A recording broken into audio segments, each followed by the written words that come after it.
It's Monday. You know what that means. Time for the Flex Zone, episode 402. You know what to do if you're in the chat right now. Go ahead, hit that like button, hit the subscribe button, hit that bell. Another action-packed episode for you as we get you through the last few hours of July and we head into August. And with August, that means football. And we're talking about football tonight. We're starting our division previews, breaking down the teams and in those divisions. We start with the champs in the AFC West. Can they go back to back? And then we take it to the NFC West as well. From the West Coast for Love, it's the Flex Zone Podcast. Of course, we're talking about the fight that was. A new member of the ESPN NBA broadcast team. A big WWE live event, premium live event pay-per-view this weekend. We'll talk about that as well. Of course, we got to get those goofies with Crawford. And of course, one of our own was live at M&T Bank Stadium to see the Ravens in living color. We'll talk about that and so much more. You guys know the drill. It's the Flex Zone Podcast. Only place giving you sports how you want it when you need it. Episode 402 coming to you live.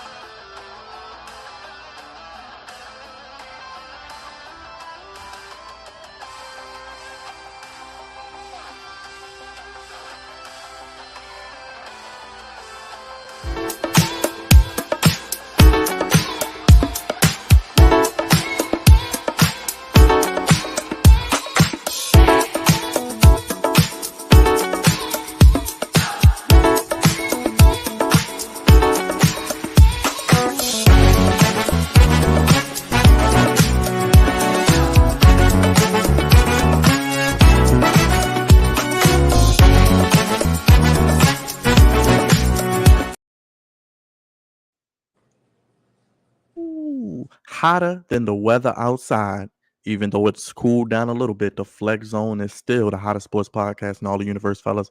Giving you sports how you want it, when you need it. And what you need right now until he comes back in here. We got the 3-man weave, Crawford. And remember, ball don't touch the floor. Episode 402, as I mentioned, we're talking about the fight that was. Doc Rivers, Ravens at stadium practice.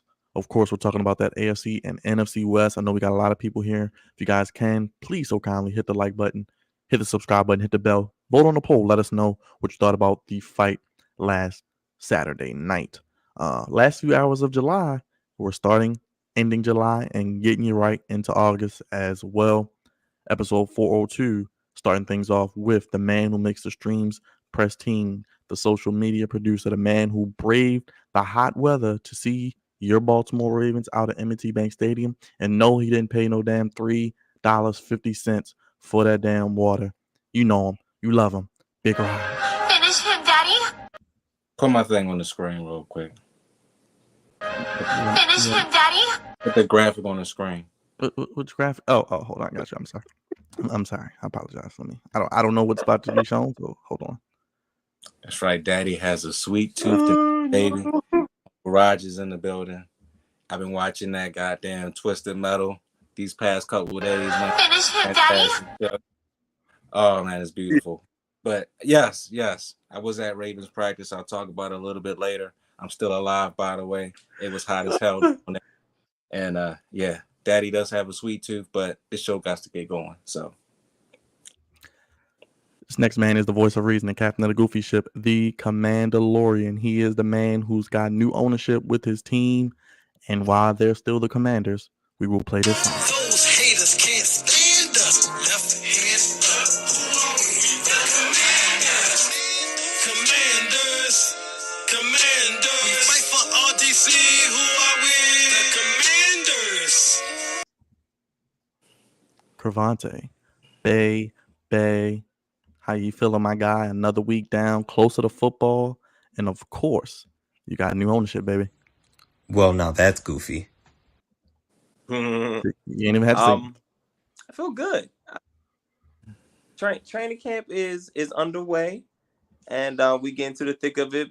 August is here, so before we know it, we'll be playing a couple preseason games and seeing what these teams really got to offer. But listen, like I said, the biggest ball has dropped for the Commanders, so I'm cool with whatever happens. Shout out to Miss Queen. Shout out to Lamar. Yes, episode 402.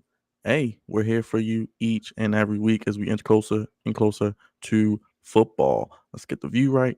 But yes, it was a big weekend of sports. A lot went down.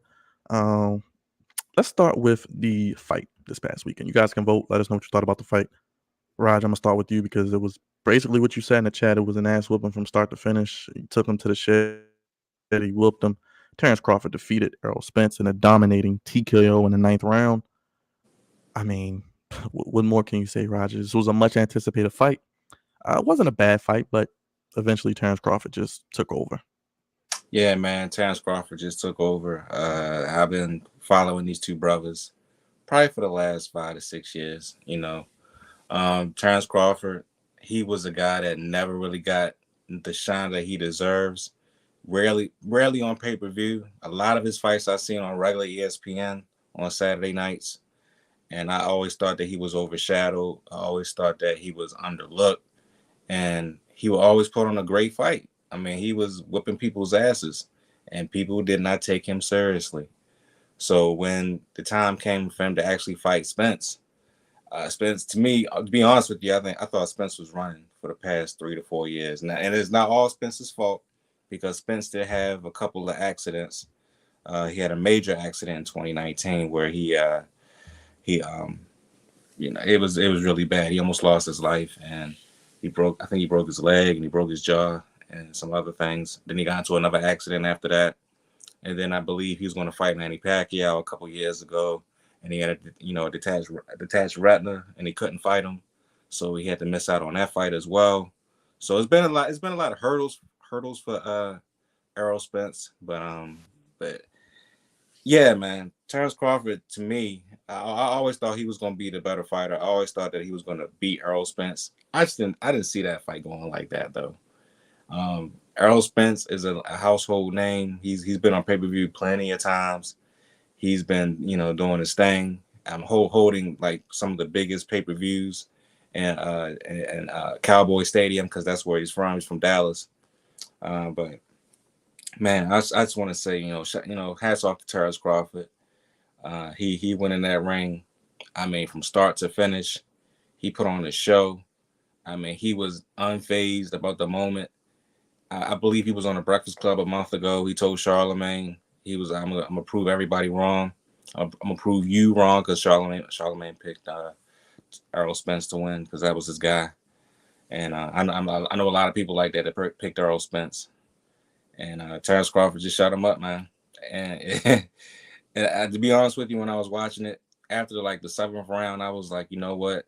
I think they need to throw the towel in because every round that goes by, his face just kept getting more and more swollen, and he was rocking back and forth a lot. And then every time Terence Crawford would hit him, it looked ugly for real. So and the whole fight was like that. To be honest with you, he just walked him down from round 1 to round 9, and it wasn't. And I you know what? To be honest, I seen a lot of Terence Crawford fights. He took it easy on Errol Spence, believe it or not. He took it mad easy. He could have really hurt him if he really wanted to. He could have really did some extreme damage to him and ended his career if he really, really wanted to. But to me, he took it easy on him. He paced himself. He was pretty much countering everything that Errol Spence was throwing at him. His footwork was amazing.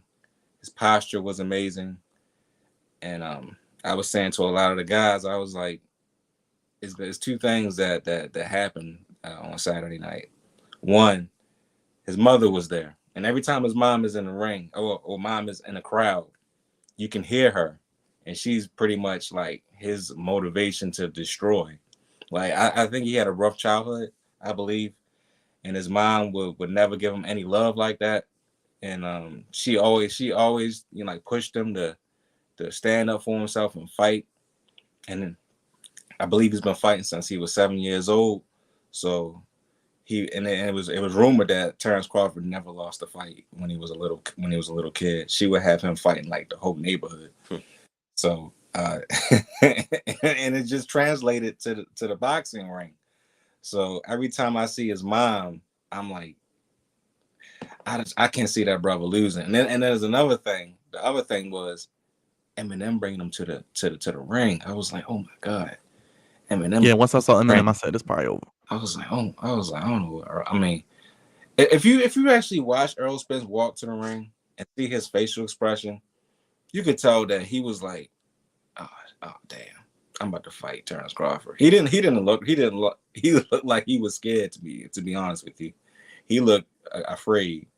And I'm not saying he was afraid. I'm just saying he had that look like, damn, he bringing Eminem to the ring. I don't know how I could match up with him. But all in all, it was a fantastic fight for Terence Crawford. I know Errol Spence has a rematch clause. I suggest that he does not take it. And if he does take it, at least wait till next July or December to do it. Because I just can't see. I mean, until you actually heal up and like go find something, go find some. I mean, I ain't gonna say no heart, but go find like something to where you look like your old self. Maybe a tune-up fight before you fight him again. I just can't see that again, man. Because Terence Crawford ain't nobody to be playing with. He is nobody to be playing with. He's on the same level as all the greats to me. And he just took it up to a whole nother level on Saturday night. Appreciate the insight, Raj. Cravante, what were your thoughts on this fight? Did it live up to the hype?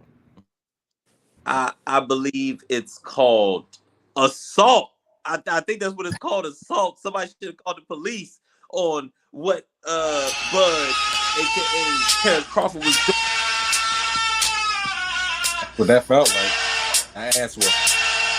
Yes. Yo, from round 3 to round 9, that's what I heard. I heard that the entire time. Like, as the rounds kept going, it got worse. It got worse and worse and worse. Like every time Spence tried to get one in, he got 3. He got two or three of them to the face. And I'm just like, oh my gosh. Like, according to Vegas, they had him. They did have Crawford I guess a slight favor, because in boxing, Spence was plus 120, which is not crazy. That's pretty close. It wasn't like Crawford was minus 200 or minus 300 or something wild like that. So it was relatively close when it came to odds. The public, a lot of the public did say, Spence, had Spence winning the fight. But my heavens, there had to be a lot of money lost on Saturday. A whole lot of money lost. Especially if you sprinkle a little something on the TKO as well. It's funny, and I don't know if he's watching, but I talked to my dad beforehand and after, and he was with Crawford. He was with Crawford the whole time. I told him, I'm not that big of a connoisseur in boxing. I just like underdogs, and Spence was the underdog, so I went with him. My gosh, was that a terrible idea? Oh, thankfully the shining light is that I ain't put no money on it because it had been lost 3 rounds in, because that's when it started looking really, really, really bad. He looked like he didn't get off the bus. Just like I was saying in football, when a team gets destroyed, he didn't get off the bus. He didn't come out the dressing room. He was ill prepared. Like, everybody takes an L on this one, not just Spence. His entire corner. Everybody takes an L for this, because this was a, how do you say, Raj? Ass kicking. That's pretty much what it was. I think Spence might have won the first round, and that was it. It wasn't even close. The rest of the fight. But I do think setting the tone with Eminem, with really just him and Eminem coming out, was it trumped what Errol Spence did so much. On top of that, who was that guy? What guy? Does anybody know who that guy was? The guy that was rapping with Errol Spence, was that his name? Somebody from Texas. He's from Dallas. I think a local Dallas rapper who made like a song or something about. Yeah, he's from Dallas, so he's. It was a local rapper. Listen, man, coming out with M, he won the pregame by a landslide, which led into the regular game. She won by a super landslide, avalanche, whatever you want to call it. It was bad from pretty much from beginning to the end. And also, shout out to my pops. He called the round that it was going to end. He said he's going to get him out of there in the 9th round. And I'm like, Dad, oh my gosh, we missed out on so much money right there. But yeah, he told me he's like Crawford all the way. And I was like, okay, cool. I don't got nothing to really combat that. But I was like, okay. But no, it did not live up to the hype. We talking all this rematch BS. Listen, ain't nobody trying to see no rematch, especially not this year. Like, this year is a wash. It maybe if he could fight somebody else to try to get back into shape or whatever. But that's not the next fight we want to see, is them two again. That's absolutely not the next fight. Yeah. It got cringy after round 3. Cause like Rod said, it looked like his face was bleeding. Like it was swollen, but it looked like I was like, dang, is he bleeding? It looked like this whole middle section of his face was bleeding. It was bleeding. And I'm like, yo, he's beating him like how he would beat up his little nephew or something. Like, just every time, pow, pow, pow, in his back of his head, and his head, just all types of headshots. And Crawford, my gosh, he landed 50% of his punches. Accurate, bro. 50. And I want to say it was 60% of his power punches. But 50% total is absolutely absurd. Absolutely absurd. If we want to show a clinic for young athletes who want to box, show them this. 50%, I've never that type of accuracy in a professional boxing match. I just felt bad for like everybody that was there. You saw Floyd, you saw Mike Tyson, you saw Evander Holyfield, you saw Marlon Wayans, you saw just like a bunch of Chris Brown, Lil Wayne. Yeah, Chris Brown was even there. I was like, you had Tracy Morgan. There, wasn't he? Yeah, Chris Brown, Tracy Morgan, Lil Wayne, LeBron was there. Yeah, every superstar athlete, superstar celebrity was there in the attendance, and you just saw ass whooping, man. I mean, it was just cringy to watch. It was just very cringy, and I actually watched the what you call it, not the roundup after they're done. It was an interview. They interviewed the outside interviews, and I just saw Errol's face, man, at the interview, and it was. I mean, shout out to him. He took all the questions, but to be honest with you, man, he should have went straight to the hospital after that, bro. I would have just rolled him right to the hospital. I would have look, he can't answer no questions. You see his face? Do you see how he was talking? He was slurring his words. Yeah, I'm gonna try to get a picture of that. I was like, bro, I was like, look, you need to go straight to the hospital right now. But shout out to him, man. He took it. That's how. He took it like a champ, and he didn't make any excuses, and he rolled with it.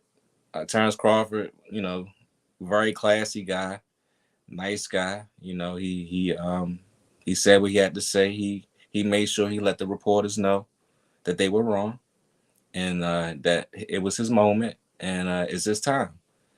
And if he wants to do it again with him, he'll do it again with him. But yeah, man, it was a very classy interviews with both fighters, and that's all you really want, man. But goddamn, though, Jesus, look at that. Yeah, it was bad. So no to the rematch. Hell no to the rematch. I was telling no. I was telling Mark on Facebook, man. I was like, you got Errol Spence out there looking like the Lionel Richie clay doll from the Hello video. If y'all seen that back in the day. If you haven't seen the Hello video, go to YouTube, check out Hello from Lionel Richie. That's exactly how Errol Spence's face looks like. Well, we'll see what the next big fight is. Where does Terence Crawford go from here? Where does Errol Spence go from here as well? It was reported today, let's move on, that y'all boy Doc Rivers will be joining ESPN. No, he's not going to be coaching. He will be broadcasting with Mike Breen doing ESPN basketball coverage. Mark Jackson, he's gone. Is Van Gundy gone too, I believe? Yeah, I think Van Gundy's gone too. Van Van Gundy's out of there. So ESPN redoing their whole broadcast team. I believe Doris Burke will join Mike Breen for the finals, but we'll have Doc Rivers with Mike Breen throughout the season.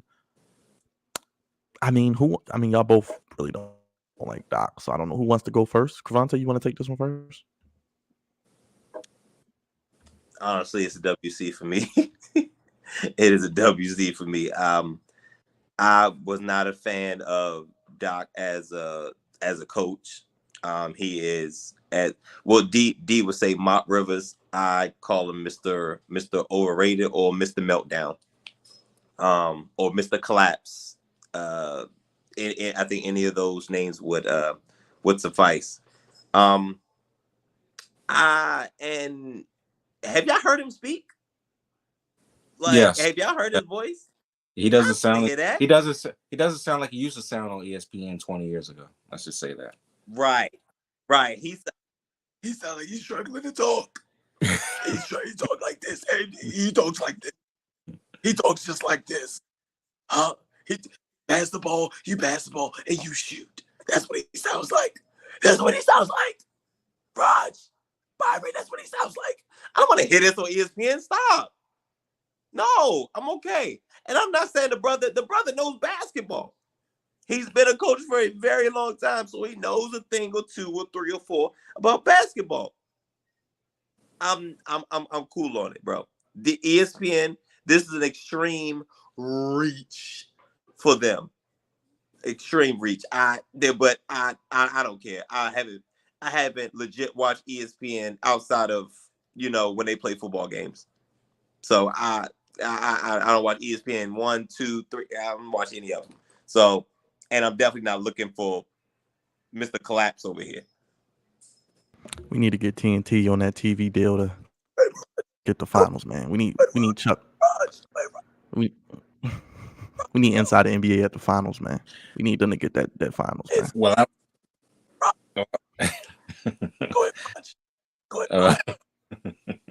well, I'm not going to say anything negative.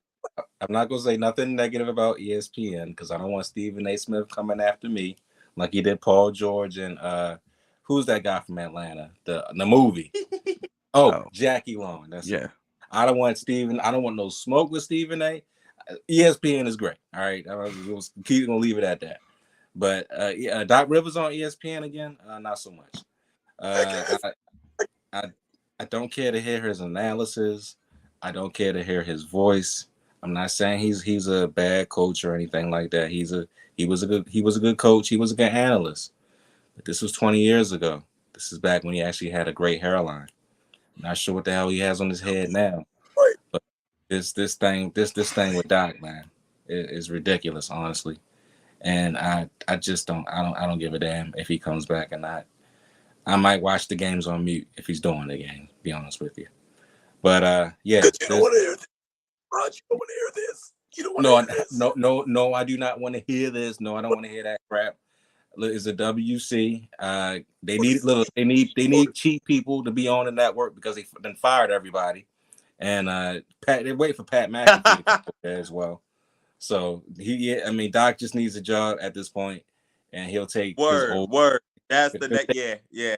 He'll take his old job back that he had 20 years ago. And no, Dre, I will not leave Doc Rivers alone. I'm gonna slide his ass, and that's what it's gonna be. It ain't my fault. It ain't my fault. Can Doc get Dre some new internet so he can join us? Can Doc get Dre some new internet? I told him to go to the temple, man, where he got the little the triangles and stuff. Cravante, can he get him some No, Cravante? No? Yes, No? he can. Come on, Dre. So yeah, it's a big WC basically. Yeah, we can move on now. We can move Okay. on. The hell with Well, that. Raj, I'm gonna stick with you while Doc is still talking in the background. You was out there Saturday in 100-degree temperatures. It felt like. Oh God. The Ravens have their first open stadium practice at 2:00 in the afternoon, the hottest part of the day. Oh. Then they all went to the Drake concert after. By the way. Oh my God. What are your Okay, Doc. impressions? Doc, that's enough. That's enough. We don't need to talk no more, Doc. Chill out. What are your impressions of this Ravens stadium practice? What was good? Any bad? Anybody look really good? Bro, Doc is still going. Bro, I was almost dead on Saturday afternoon. Yes, I felt like that. I felt like Doc Rivers on Saturday afternoon. To be honest with you, it was awful. It was bad. No. Now the practice wasn't bad. The practice was actually pretty good, but the weather made it so unbearable, man. I'm like, God damn it! It's like 105 degrees outside, man. And they, to be honest with you, they was doing that thing. Odell looked really good. You know, he had a nice applause from the crowd that was out there. And, you know, he was doing this thing. He was shimmying a little bit. He had some moves that he was doing out there, you know, shaking dudes and stuff, getting touchdowns from Lamar Jackson. And always on point, you know, Mark Andrews was looking in mid-season form. He looked really good too. Isaiah Likely had some pretty good catches in practice. I saw a bunch of those that looking really nice to me. Zay Flowers didn't practice because he had an illness, I believe, but I think he returned today. So I didn't get to see. I didn't get to see Lil Zay. So I was a little disappointed in that. Patrick Queen looked okay. He looked pretty good. Roquan had the number 0. He was out there looking pretty swell as well. Lamar Jackson got a standing ovation damn near when he came on the practice field. And he was looking really, you know, his throws were looking really crisp, looking really neat, looking really good. He was doing his thing as well. They put on the show, man. The offense put on a pretty good show for the fans. Defensively, Brandon Stevens showed up. Believe it or not, he looked pretty good on Saturday. I could believe it myself. I'm like, this is Brandon Stevens, really? But he looked the part. So Marlon Humphreys was, you know, out there doing his thing. He was holding people. He didn't want Odell to make him look foolish. He held him a little bit, a couple times, but he did his thing as well. The only couple things I didn't really like at practice, and this is going to surprise a couple people. Justin Tucker was missing kicks, bro. He missed a lot of kicks. No, granted, the wind was blowing around the time he was kicking a lot. But still, I'm like, damn, Justin Tucker's out here missing kicks. And these wasn't no 50-yarders. These were like 40-yarders, 30-yarders. I was like, whoa, what is going on here? And I'm not saying he's going to have a bad season or anything like that. But you know we lost our long snapper. And I'm just saying it could, if they don't find that right guy to hold that ball the correct way, he might go from a 90. What was he? What is he? A 93, a 94 from Madden to probably like an 80-something. And I don't want to see that with Justin Tucker. But so that the kicking was off. Charlie Kolar, I'm not sure what the hell he was doing out there. He didn't look good at all to me. He didn't look good at all. Now, granted, I know he only played one game last season. He was hurt most of last season. So I can't really, really get into him like that. Maybe it was just one practice. Maybe he just had a off day. It happens. But he didn't look good to me. The defensive line, they were actually kicking the offensive line's ass. The offensive line kind of scares me a little bit. Morgan Moses, I don't know if he's the right fit at right tackle. I'm okay with Lindenbaum. I think Lindenbaum is good. He looked all right to me. Of course, Ronnie Stanley still looks good. He still holds up very well. But the right tackle position was getting beat a little bit. I ain't like that. In the left guard position, I don't know who's going to take that position, man. I really don't. They got a rookie in there right now. But to be honest with you, it should be Ben Cleveland. He should be ready to go now. There's no excuses for him. He's at the end of the road. I think he's in year 3 or year 4. And if he's not the starter, man, I don't know what to tell you. But the offensive line, even though they didn't have pads on Saturday, they looked a little bit shaky. And I heard today they looked even worse than they did Saturday. So that's not a good thing. So other than that, and other than the weather, which was awful, and I had to go in the tunnel a lot because I'm like, this sun is really beaming down on us like crazy. It was a good practice. It was a really good practice. I wish it wasn't that hot, but it was. But I enjoyed myself. I saw a couple people that I knew. You know what I'm saying? And I missed a lot of the, a lot of Ravens YouTubers were there. I did not really see any of them. I missed 410. 410 was in the building, but I didn't see them. I think Nitro was there. Nitro wasn't there. He's in Florida. Wasn't there? Okay. He didn't make the trip. Okay. And Graven wasn't there. He didn't make the trip either.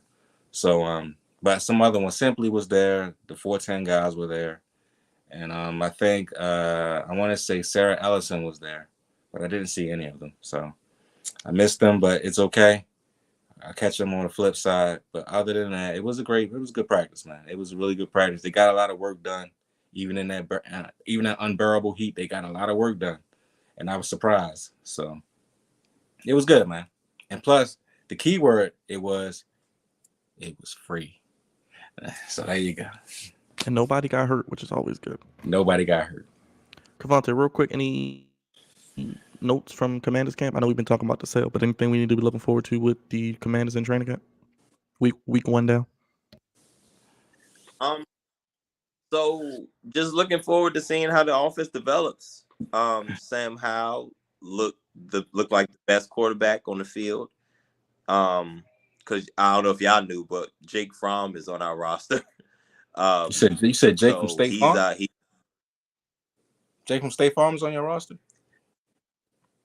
With khakis. Oh, with khakis. All right. Okay. All right. Jacoby Brissett.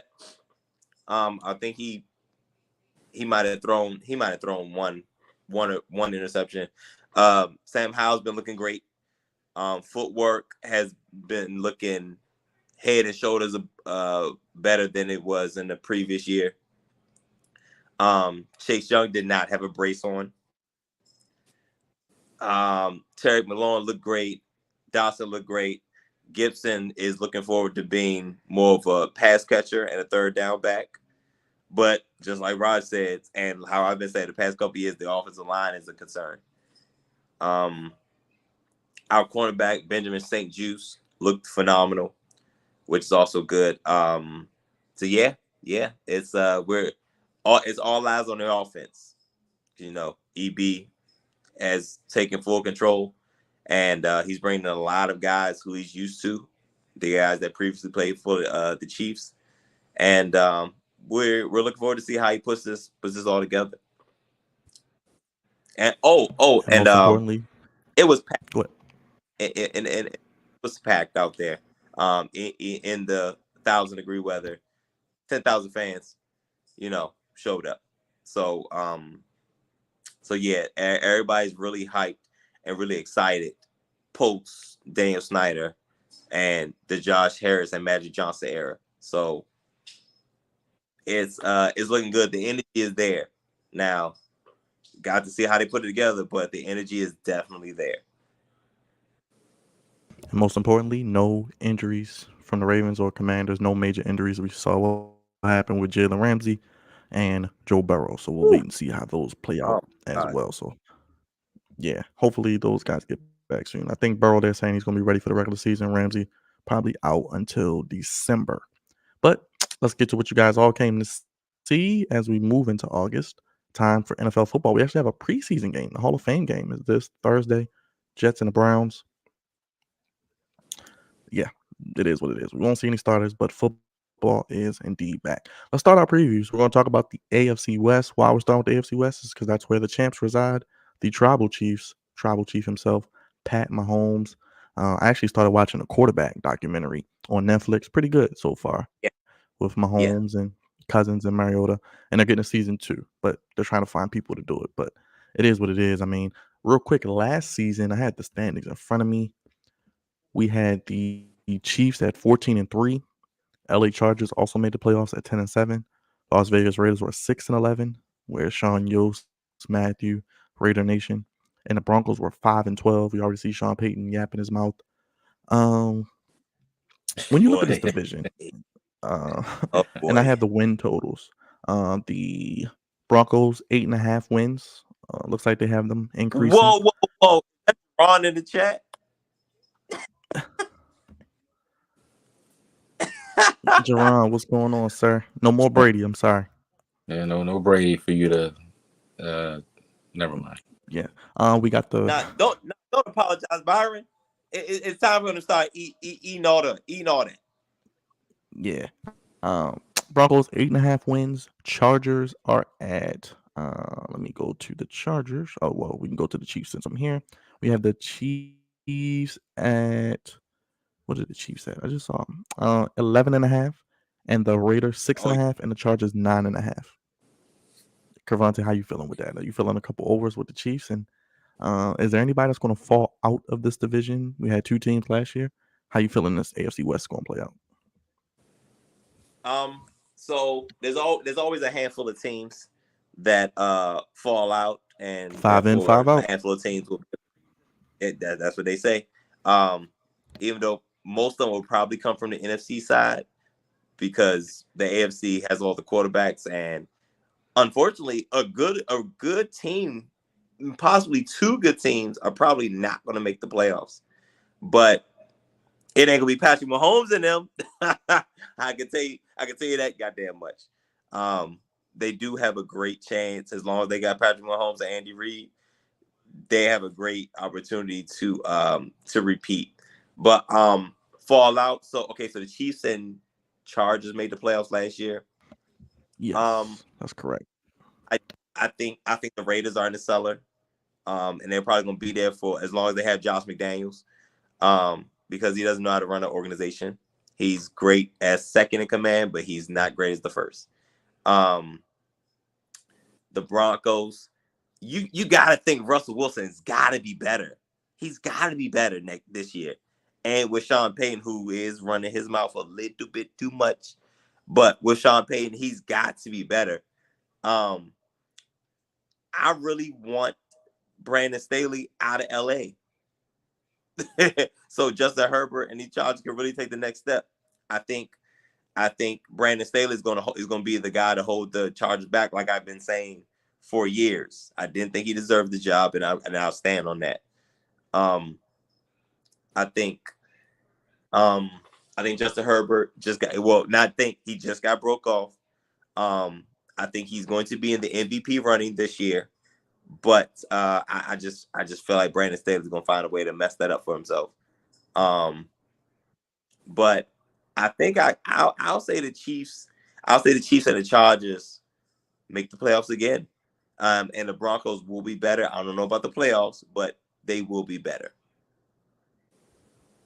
So you got 2. Well, we can save the official predictions, but looks like right now you have 2 teams possibly out the AFC West. 2, yes, 2. But I do agree the Raiders will be last. I think we all could agree on that. I think we agree with that. I think we all agree they on look that like they could be imploding by the trade deadline. They could be trading away Devontae Adams, others. We'll see. Oh, Devontae already talking about reuniting with Aaron Rodgers in New York. So that'll be interesting. Raj, your boy Pat Mahomes yet again. I know you love to see it. Oh, joy. Yeah, Patrick Mahomes, I don't think it really matters who his wide receivers are. As long as he has Travis Kelce, his number one, I think he can make anybody great at that position. So, I mean, all these other teams, Broncos, Raiders, Chargers, I still think that the Chiefs are still the team to beat in that division until further notice. I do think the Chargers will take a leap forward again this season. They made the playoffs barely last year. Yes, Justin Herbert did get paid. and I think they drafted another wide receiver. I can't think of his name. Quentin Johnston, Winston TCU. Quentin Johnston, right? TCU. So they have a plethora of weapons. The running game is solid. So I mean, they have no excuses over there in Charger land. Like you said, Brandon Staley has to get the job done. So this could be if he don't, this will be his last year there. He will not be there any longer. So they have a good defense. They'll probably be the number 2 team. The Broncos have a shot as well. If Sean Payton can get his head out of his behind and stop worrying about other people and worry about who he's coaching. Yo. It's flat out ridiculous that he's starting beef with a team that's in the AFC West. That's neither here nor there. But yeah, I think the Broncos will be better than they were last year. I don't think Russell's going to have another terrible year like he did the year before. So they'll be in the mix. And the Raiders, I'm not sure, is Jimmy G even going to be playing? Is he starting this season, or is he? They claim he's healthy. They claim he's healthy, whatever that means. And then they still got a problem with Josh Jacobs. He hasn't even shown up to camp yet, so we don't know if he's going to be there or not. So that's a toss up.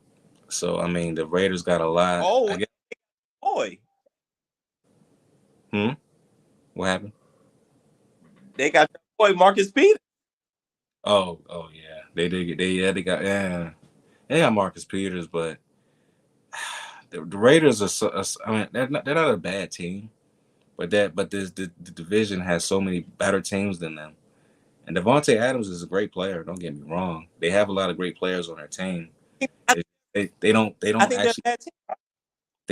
like a team. That's the problem. They don't actually play like one. If they actually would play like a team, if they played to their strengths, I think they would be a lot better. They'd probably be the number 2 team in this division. But 1, you don't know what the quarterback's going to do. 2, the running back is not unhappy, and he probably won't be playing. If he does play, it probably won't be until late. 3, Devontae Adams, like you said, wants to be traded to the Jets, to play with his buddy, Aaron Rodgers. And the defense is, I ain't gonna say it's god awful, but it's not as great as it used to be. So, yeah, that's a problem there in Raiderland. But yeah, the Chiefs, they're still the number 1 team in this division until otherwise. As long as Pat Mahomes is able to walk, they ain't beating them. And I said walk, remember, because he had a limp, and he still was able to walk and win the Super Bowl. So. Raj, I'm gonna go back to you. We can go to the NFC West real quick. Let's get the standings for that. Last year, the NFC West, we had the 49ers at 13-4. Seahawks were the surprise of the NFL, probably, especially Geno Smith at 9-8. Rams, big disappointment after winning the Super Bowl, 5-12.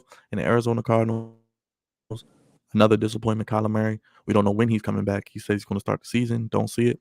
4-13. As we look at the over-under, we have the Cardinals with 4.5. We have the Rams with 6.5. We have the Seahawks with 8.5, and we have the 49ers with 10.5. We don't know their quarterback situation either with Brock Purdy and Trey Lance and Sam Darnold. Purdy, is he going to be ready? We'll see. But is this still the 49ers division or Seahawks possibly? Or is one of these other teams going to sneak up? One of these other teams. Let's be honest. The Cardinals are not going anywhere. Kyler Murray is not coming back. Probably not this season, honestly. He probably won't play until the following season. They don't really have any offensive weapons besides our former guy, Marquise Brown. They just traded away. Well, I'm sorry, they released DeAndre Hopkins. He's with the Tennessee Titans. And the defense, I think they lost J.J. Watt to retirement. So it's like they're starting over again. They're going to be the worst team in this division, hands up and down. So they're out the picture. and then you have the Rams, who won a Super Bowl, a couple years back with Odell and Cooper Kupp and Aaron Donald and Matthew Stafford. To me, to be honest with you, they're rebuilding as well. Aaron Donald, still Aaron Donald, but he kind of, to me, last season he lost a little bit of a step, not much, but just a little bit. Cooper Kupp, I think, is still hurt, if I'm not mistaken. So I'm not sure if he's going to be healthy to start the season. Matthew Stafford, he's been up and down. He's been hurt a lot too. And the team is like going backwards. They done lost Jalen Ramsey, and Jalen Ramsey ain't come back till December, like you said, but it wouldn't even matter anyway. But they lost a lot of pieces, and they lost a lot of that and that happens to teams that go all in like they did 2 years ago. So they're feeling the after effects of it these past couple years. So to me, they'll probably be the third team. It's going to be between the 49ers and Seahawks. I think the 49ers still have the edge just because they've been there the last 2 years in the NFC Championship game. I do, and Brock Purdy says he's healthy. I believe him. He's a really good quarterback for them, and I think he'll probably take it to another level this coming season. So I can see them winning the division. Geno Smith is a question mark. He had a really good season last year, but they have more film on him this year. Will he be the same as he was last year? We will see. He still has the weapons. He still has DK Metcalf. Still has Tyler Lockett. But will he be able to put it together for a second straight year is the question. He had a great year last year. Great year. Came out of nowhere. Beautiful. But I don't know if he can do it twice. So I think the 49ers are a lock, of course, to make the playoffs and probably go far in the playoffs. But I'm not sure if anybody else is going to come out that division. I don't even think the Seahawks made the playoffs last year either. I think, or did they? They did. I think they did make it, but I don't know about Geno Smith. Wild card. They lost to the 49ers in the playoffs, I believe. Right. Yep. So I got to see it again for Geno Smith. But that's my pick is just the 49ers to make it out. Trevante? So okay, let's start low. I think the Cardinals are probably gonna be the worst team in the league. Just because Rod just went down the list of losses, along with Kyler Murray possibly not playing. And once he's able to play, they'll probably be so far behind that it won't be any point for him to play. So he's probably gonna miss this year. And unfortunately, and I hate to say this, they probably had the number 1 overall pick next year. And I know they just paid Kyler Murray, but with Caleb Williams sitting there, let's go back to how Kyler Murray got picked after they had a first round pick, and they turned around, had the number 1 pick and picked the Heisman Trophy winner. Oh, look at history repeating itself. But they're gonna be really bad this year. They're gonna be really, really, really bad this year. I don't know who's their quarterback gonna be. Is it Colt McCoy? Either Colt McCoy or somebody. Is it Trask? Is that his name? No, Trask in Tampa Bay, right? Trask is in Tampa. Oh, Trask in Tampa Bay. Might be Colt McCoy. Double check that though. Did he still got the quarterback that we had? I forgot his name. Who used to be here? Trace McSorley. Yeah, is he still on the team? I'm about to find out for you, brother. But they're gonna be bad. Chances are Colt McCoy and Clayton Tune. Yep. So they're gonna be bad. The Rams, like Roger said before, this is the after effects of going all in and win the Super Bowl. Good thing it actually paid off and they won the Super Bowl. Afterwards, it's gonna be tough to rebuild. It's gonna be tough to rebuild. Because it was a lot of 1-year deals. You already know after the Super Bowl, it's hard to keep people because everybody wants to hit it big with their contract. So on top of them having a bunch of rentals, a bunch of high level, high value, big name players, it's just unlikely they're going to be able to keep somebody. Then on top of that, injuries hit. So this is probably the most disappointing we've seen a Super Bowl winner the following year. I think the Rams, what was that they 6.5? 6.5. At best. The Cardinals and the Rams could both be picking in the top 5 next year. Possibly. The Rams offensive line also isn't great, but again, You use Whitworth. You lose Whitworth. Yeah, that's what happens. At best they'll have 6-7 wins, but I think that's asking for a lot. They almost made Sean McVay retired. They were so bad. They were so bad. Now he's coming back, so at least it'll be glaring that it'll be the lack of talent instead of saying it's Sean McVay. Next up, the Seahawks. Again, Rod said they got tape out there now. Expectations are high. There was no expectations last year. Going from Russell Wilson to Geno Smith, they were not expecting this year. So when they're not expected, trust me, I'm a Washington fan. When things are not expected, that's when they'll mess around and have a good year. But when it's now expected, we'll see what the Seahawks and Geno Smith is really made of.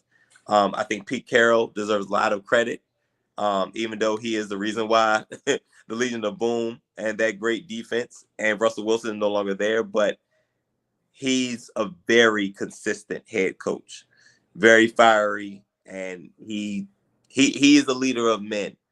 And he got the most out of that team last year, get him to the playoffs, and Geno Smith getting a new contract. I think their running game improved as the year went on, and so did their offensive line. But with expectations, let's see how well they do. I'm going to say they probably take a step back or probably are stagnant. And of course, last but not least, the 49ers. It's funny that in this division, we have a team who is a Super Bowl contender, and then we have a team that's in the running for a number 1 overall pick in the same division. And of course, the 49ers being a team that's a contender, their defense is out of this world. Defense is out of this world. And if Brock Purdy is healthy and can pick up where he left off, there's no reason this team can't make the NFC Championship. No reason. It's just whether it's going to be in San Francisco or Philadelphia. At pretty much at this point. We already know the 49ers offense is not predicated on the quarterback. They love to run the ball and go off play action and things like that. And they still run a West Coast offense where your reads is pretty much given to you. You know what I'm saying? So Brock Purdy, when he comes back, just don't lose the game. You're penciled in for about 13 wins. You know what I'm saying? Because the division is terrible, and I would say you're head and shoulders above everybody. Of course, and coach, we got Kyle Shanahan over there. It seems like the 49ers lose a defensive coordinator every year to a head coaching job. So, I mean, be a DC coordinator for the 49ers and get a head coaching job. That's pretty much the pipeline that's going on.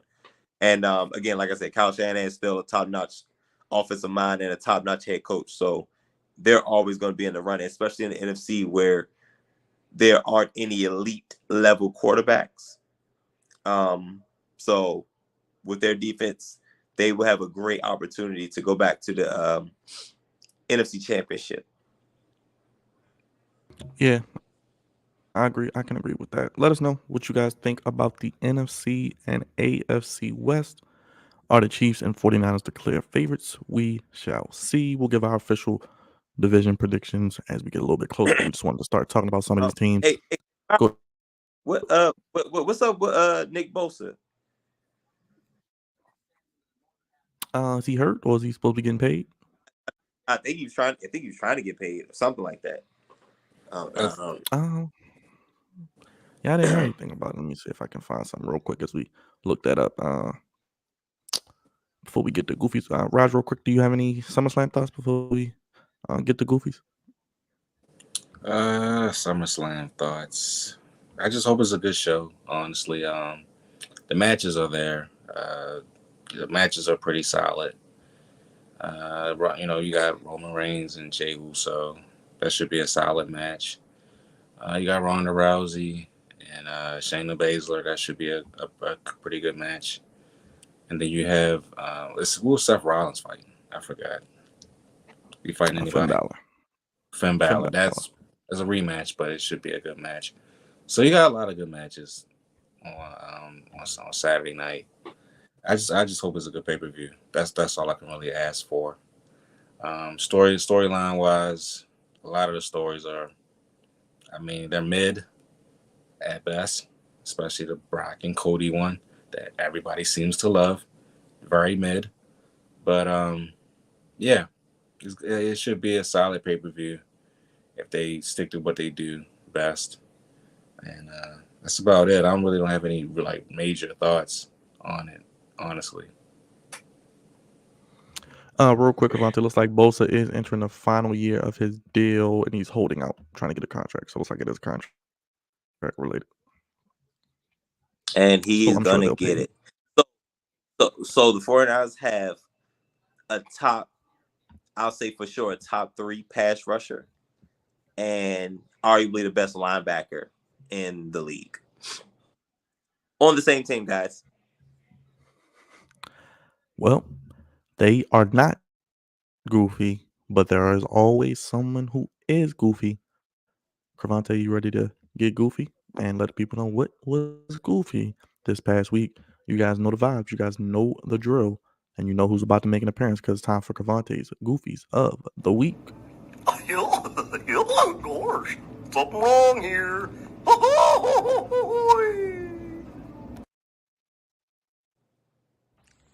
Yeah, I heard him. Well, now that's goofy. It's always great when Goofy makes an appearance. But you know what that means. If he's here, then that means it's some goofiness in the air. Y'all know my levels of goofiness. There's 2 levels. We have a low level Goofy and a high level Goofy. Our low level Goofy is Packer. I can't wait to talk about the Packers in a couple weeks. I don't know if we're gonna talk about the North or the East next, but when we talk about the Packers, it's going to be Goofy I eyes.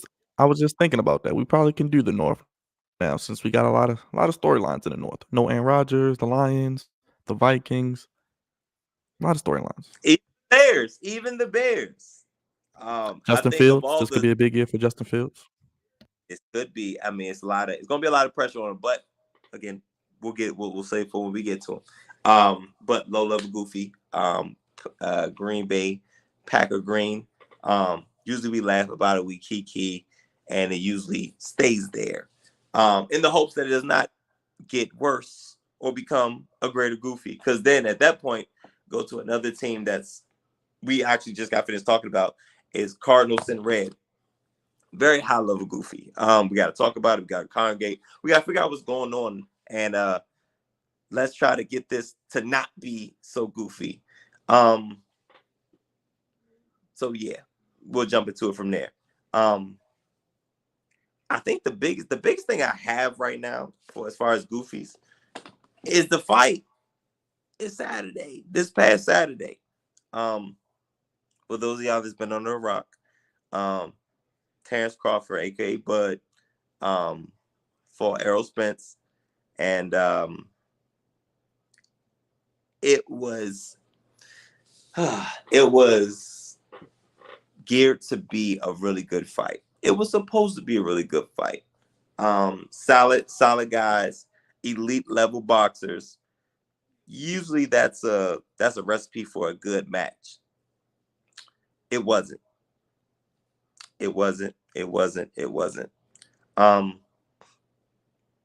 Terence Crawford beat the brakes off of Errol Spence. It was really really bad. I think Terence Crawford should have been brought up on charges for what he did to Errol Spence, probably from round 6 to round 9. All that was uncalled for, and the police as well as the paramedics should have been on standby to arrest Crawford and take Spence to the hospital. No interviews. This is over. We all saw what we saw. You go one way and Spence goes the other way. It sucks because according to Vegas and according to the public, well, no, let's talk about Vegas first. This was supposed to be a close matchup. There was a lot of people that paid a lot of money for the pay-per-view. There's also a lot of people that put money down on the fight. But first things first, let's deal with the product. There's a lot of people that let's go to the pay-per-view. That was not worth the price of admission, Byron. Now, granted, I don't think none of us had paid it, but what was the roundabout price for pay-per-view? I think it was $80+ like $85, something like that. The undercards were much better than this fight. I got a chance to see a little bit of Cruz and Cabrera. And that went the distance, which automatically makes it better than the main event. Hey, Raj, much better than the main event. So, and that's kind of the thing, that the risk that we take when we, and by we I mean our people, pay for pay-per-view, and the fight is either short or heavily one-sided. You don't feel like you got your money's worth. And these people had the nerve to talk about rematch. And we talked about it earlier. It was too one-sided for us to talk rematch right now. And I know they signed a contract and they got a clause for a rematch and all that. But listen, if the people don't want to see it, should you still do it? This is a question that the boxing world and the promoters and all that have to answer, because I'm sure contracts and clauses could be adjusted if justified. And I don't think it was justified. I mean, I'll say a legit round 3 to round 9 wasn't even close. Like, again, Crawford beat him like he was his little nephew. Just keep banging him in the head, banging him in the head, banging him in the head. It just was not pretty. At this point, we're just saying how long it's going to take his corner to throw in the towel. Because I tell you, probably round 7, I was like, he's not going to make it. Round 7, I was like, it's over in this round. Somehow he made it 2 more rounds. Now to the betting side in the betting world. You have to really pick your battles when it comes to going against Vegas. Because you go against Vegas and hit really big, or you could go against Vegas and be trying to figure out, why the hell did I go against Vegas? This is one of those times where even though I didn't put any money on it, why did I go against Vegas? I like underdogs when it comes to boxing. But my gosh, it looked like Crawford should have been minus 1,000 going into this fight. Obviously we're talking about hindsight, but the numbers from Vegas did not say blowout, because that's basically what this is. This was like a basketball, football blowout. He lost by 4 touchdowns, or he lost by 30 points in basketball. That's the equivalent. And nobody saw it. We like to see surprise good fights, but we don't like surprise bad fights. It's terrible. It's an absolutely terrible thing. So Spence and his corner, very, very, very goofy. He was ill prepared. Very, very, very ill prepared. I can't believe they trotted him out there to get whooped like that. That was utterly ridiculous. And got the nerve to talk about rematch. Rematch? Absolutely not. Absolutely not. And we don't want to. And this is gonna be fresh enough. He got to fight somebody else. You know what I'm saying? Like, we gotta get this bad taste out of our mouths. The betting world took a hit. Like I said, Spence and his corner took a hit. And pay-per-view in general, for those that paid the pay-per-view, took a huge hit. Just goofies all over the place. All over the place. But it all stemmed from that thorough whooping that Spence took on Saturday night. and I'll leave it at that. There's a thin line between goofy and great, and Spence, his corner, the betting world, and the people that pay pay-per-view are all on the wrong end of it. Gotta do better, guys. Gotta do better. Oh, gosh, something wrong here.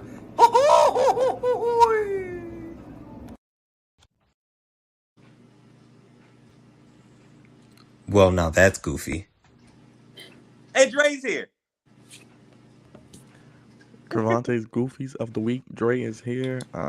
Dre, brother, how you feeling, my guy? Hold on, we got to introduce, man, the man of 1,000 nicknames, man of just the flex on Messiah himself, Drizzy Dre. Got to get this man some Wi-Fi, but he's here, ladies and gentlemen. Better late than never. Yeah, I'm here, y'all. Actually, I caught the fight with Cravante this weekend, so it was good fellowship with my brother. Always. I had to, that fight was over in the third round. I'll be honest with y'all. I don't even know how it lasted 9 rounds.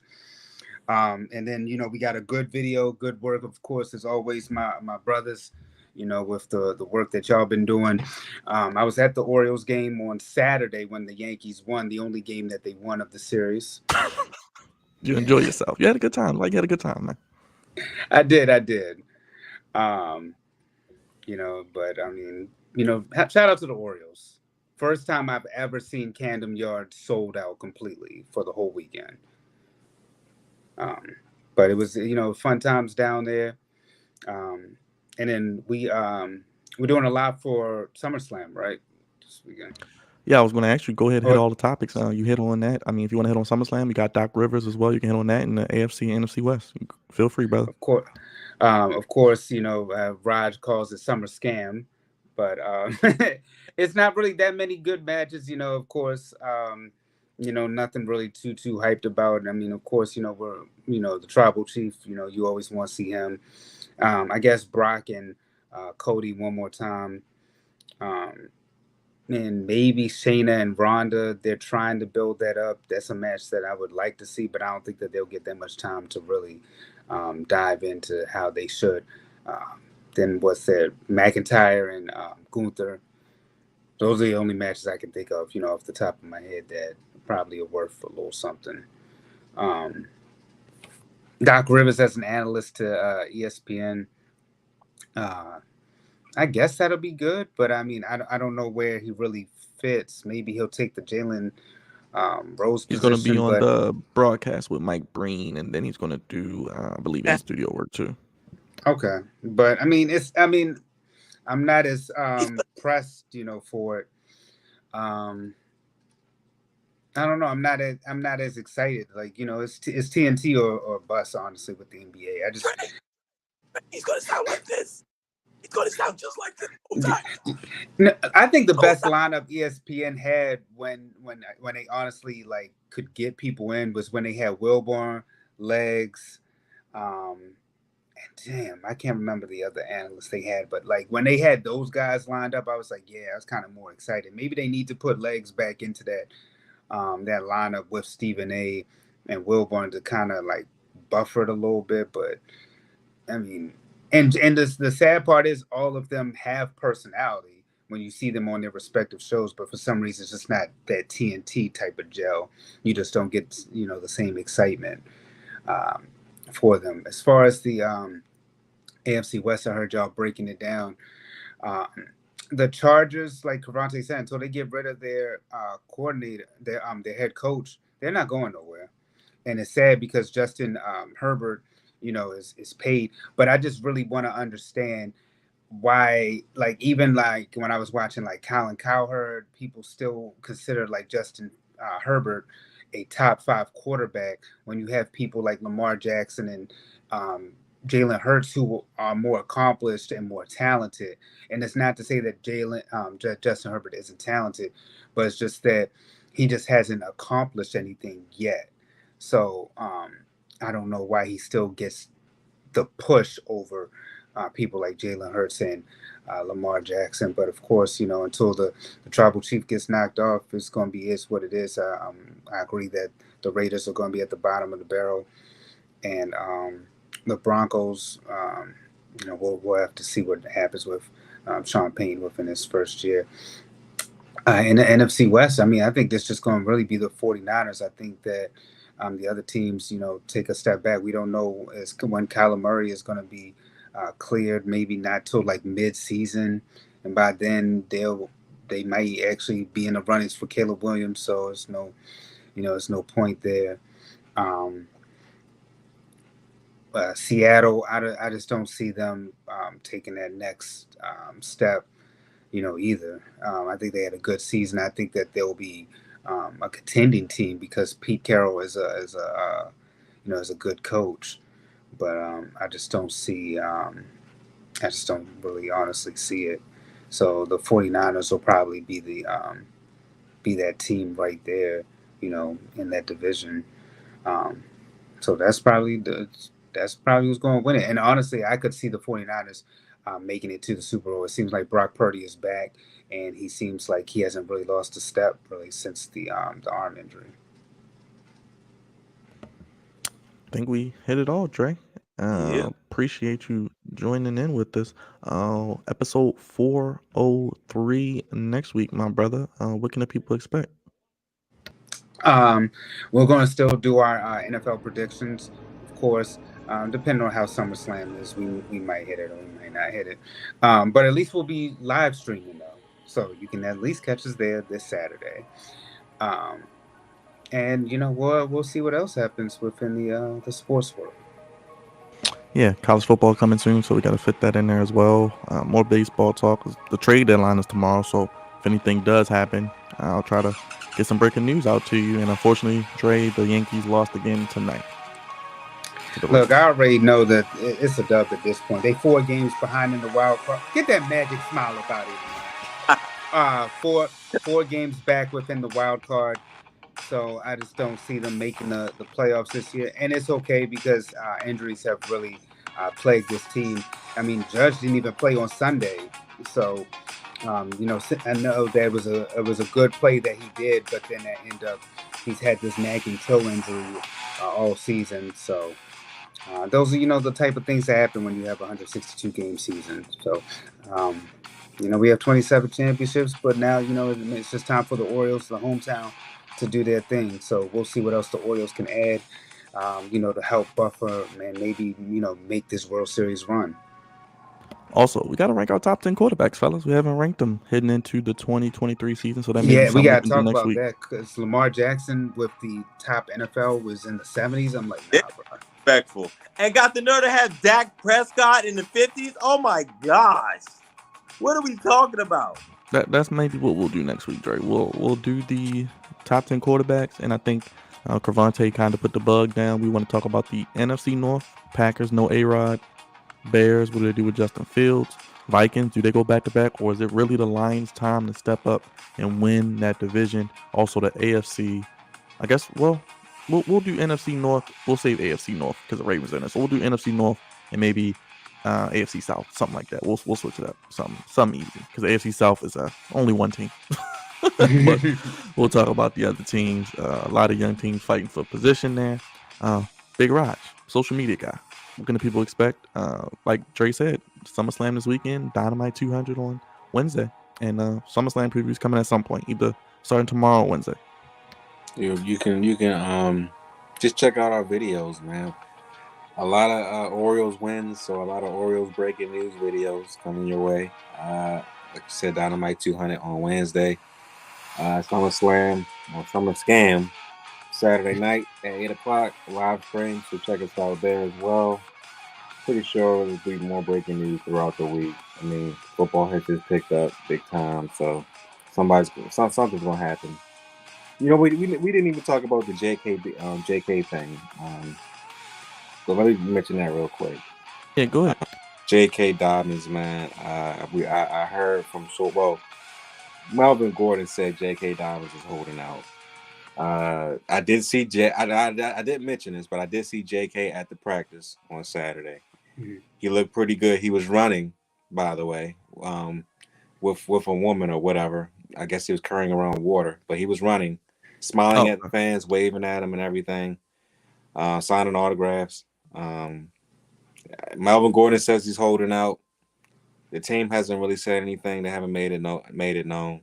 I'm not sure what the hell's going on with JK, but yeah, man, it was weird to see him in street clothes, but yeah, I don't know what the hell's going on with him, but he was there. Now he was there. Rashad Bateman was there too, but he wasn't really doing anything. But JK was doing a little bit too much, but that's neither here nor there. interesting developments. I think I did see or hear that, and I'm like, this is all getting goofier by the day. But as Rod said, make sure you guys hit that subscribe button, hit that like button, hit that bell. Episode 403 next Monday. We'll be here talking about the NFC North, probably the AFC South. We'll switch it up.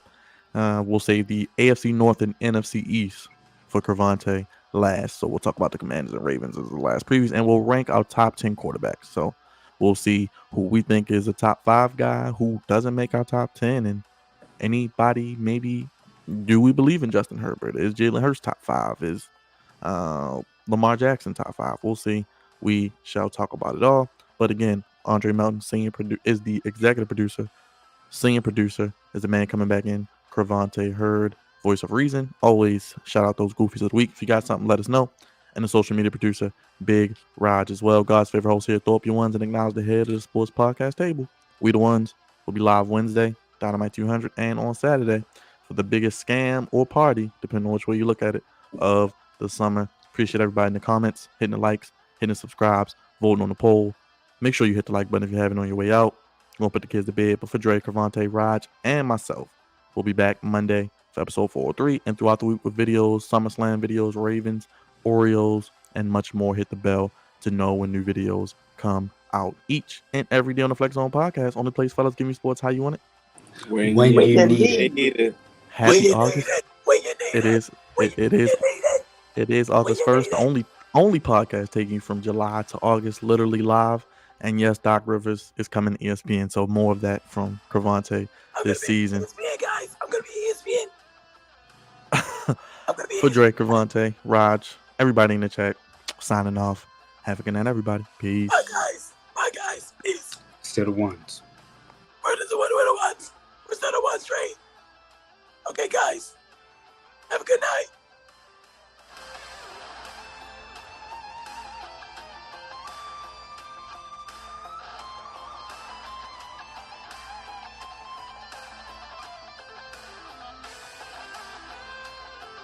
Ashanti all day. Ashanti all day, by the way. I saw this, and Ashanti all day. Give me Ashanti all day and twice on Sunday. Oh, yeah. That's right.